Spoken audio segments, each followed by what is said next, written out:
Hello, আসসালামু আলাইকুম। কি অবস্থা সবার? আশা করি সবাই ভালো আছো।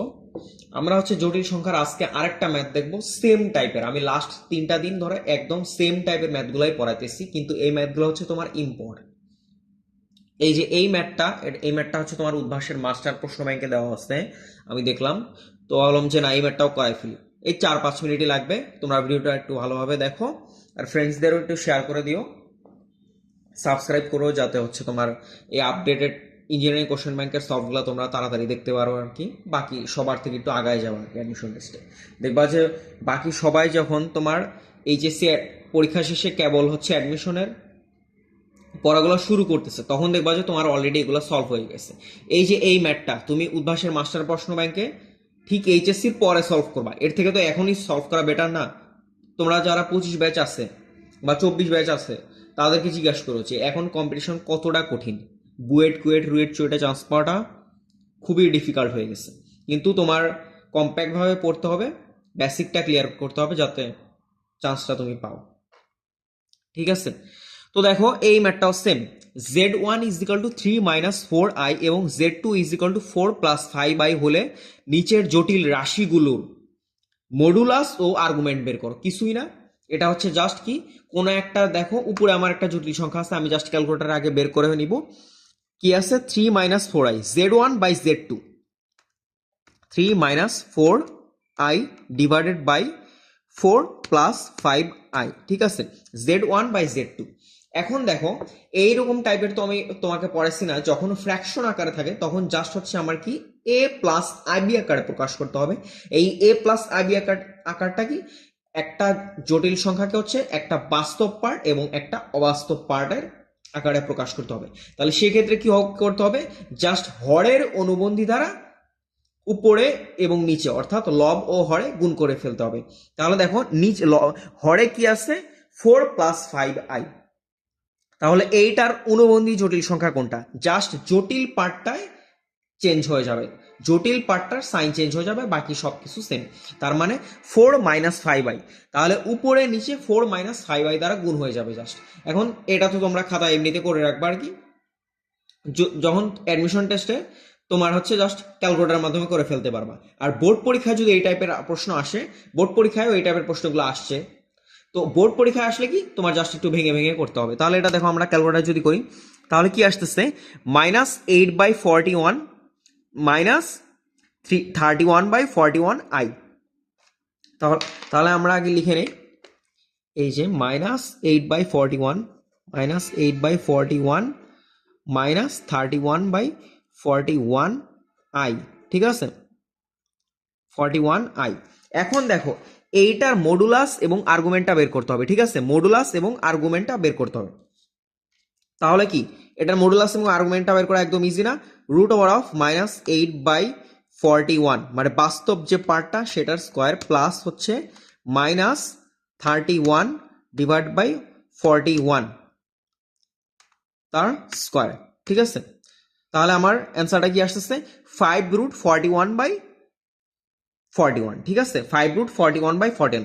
এখন দেখো, আমি জাস্ট আগের ক্লাসেই এই সেম টাইপের একটা ম্যাথ পড়াইছিলাম। নিচের যে আমার পার্টটা আছে, এটাকে আমার ভাঙায় ফেলতে হবে। তাহলে 41কে কিভাবে লেখা যায়? √41 ইন্টু √41। তাহলে √41 কাটাকাটি চলে গেল। আমার মডুলাসটা কি আসতেছে? জাস্ট 5/√41। ঠিক আছে, 5/√41।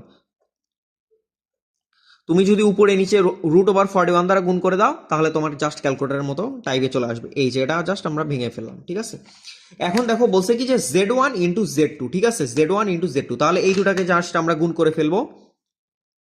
দেখো কি আসছে? 3 - 4i ইন্টু 4 + 5i। ঠিক আছে, তাহলে দেখো কি আসতেছে? 32 - i, 32 - i। তাহলে আমরা আগে লিখে ফেলি 32 - i, 32 - i। এখন দেখো, এইটা কোন চতুর্ভাগে পড়ছে আমাকে আগে ফার্স্টে আইডেন্টিফাই করতে হবে। আমি চতুর্ভাগের ক্ষেত্রে বুঝাইছি না যে প্লাস প্লাস মাইনাস প্লাস, তারপর মাইনাস মাইনাস প্লাস মাইনাস, তার মানে এটা ফোর্থ কোয়াড্রেন্টে পড়ছে। ঠিক আছে, এটা কোন কোয়াড্রেন্টে পড়ছে? এটা ফোর্থ কোয়াড্রেন্টে পড়ছে। তাহলে ফোর্থ কোয়াড্রেন্টে এইটার ক্ষেত্রে আমার আর্গুমেন্টটা কি হবে? এইটার ক্ষেত্রে আমার আর্গুমেন্টটা হবে হচ্ছে তোমার tan ইনভার্স ওয়ান অফ না minus tan inverse one of y by x, তার মানে minus tan inverse one of 1/32, ঠিক আছে, minus tan inverse one of 1/32, এইটা হচ্ছে আমার আর্গুমেন্টটা। এবং এইটার মডুলাসটা কি হবে? Root over of 32 square, root over of 32 square plus 1, ঠিক আছে, 5√41, ঠিক আছে, 5√41, এইটা হচ্ছে আমার মডুলাস এবং এইটা হচ্ছে আমার আর্গুমেন্ট, ঠিক আছে, 5√41, ঠিক আছে, minus tan inverse one of 1/32, এটা হচ্ছে আমার কি আর্গুমেন্টটা। আর মডুলাসটা কোনটা? 5√41, root over of 32 square plus 1। এখন দেখো এইটার ক্ষেত্রেও আমার কিন্তু আর্গুমেন্টটা বের করতে বলছে, এটার ক্ষেত্রেও আমার আর্গুমেন্টটা বের করতে বলছে। তাহলে এইটার ক্ষেত্রে আর্গুমেন্টটা কি হবে? এটা কি থার্ড কোয়াড্রেন্টে পড়ছে না? থার্ড কোয়াড্রেন্টের ক্ষেত্রে কি পাই মাইনাস না মাইনাস পাই, থার্ড কোয়াড্রেন্টের ক্ষেত্রে কি minus pi plus tan inverse one of y by x. এখন দেখো y এর মান কোনটা আছে? 31 বাই মাইনাস 31/41, আমাদের যা সাংখ্যিক মানটা নিতে হবে, কারণ মডুলাস হয়ে তোমার কাটাকাটি চলে যাবে।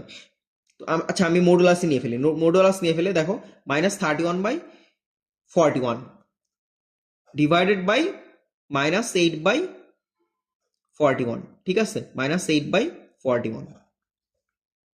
এখন দেখো এই 41 কাটাকাটি চলে যাইতেছে, আর মাইনাসে মাইনাস এখানে এমনিতেও প্লাস হয়ে যাইতেছে, মডুলাস নিয়ে এমনিতেও প্লাস হয়ে যাবে। তাহলে এইটার ক্ষেত্রে আমার মানটা কি আসবে? Minus pi plus tan inverse one of 31/8, minus pi plus tan inverse one of 31/8, minus pi plus tan inverse one of 31/8, ঠিক আছে, এইটা হচ্ছে আমার আর্গুমেন্ট।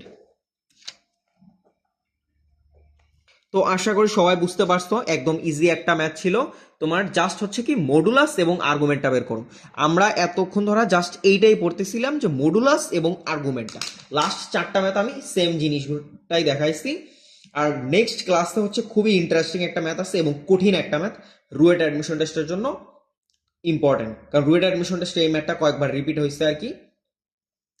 আর তোমরা রুয়েটের কোশ্চেন ব্যাংক অ্যানালাইসিস করলে দেখবা যে কিছু কিছু টাইপের প্রশ্ন দেখলেই বোঝা যায় যে এগুলা যে কোনো বছর আসতে পারে। তুমি শিওর যে তোমার বছর না আসলো, তুমি এইচএসসি 26 ব্যাচ, তোমার বছর না আসলো এইচএসসি 27 আসবে, 27 না আসলো 28 আসা মাস্ট, ঠিক আছে।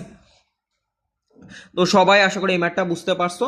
এরপরে ক্লাস হচ্ছে আমরা রুয়েট অ্যাডমিশন টেস্টে খুবই ইন্টারেস্টিং একটা ম্যাথ দেখবো, সবাই অপেক্ষা করো। আসসালামু আলাইকুম।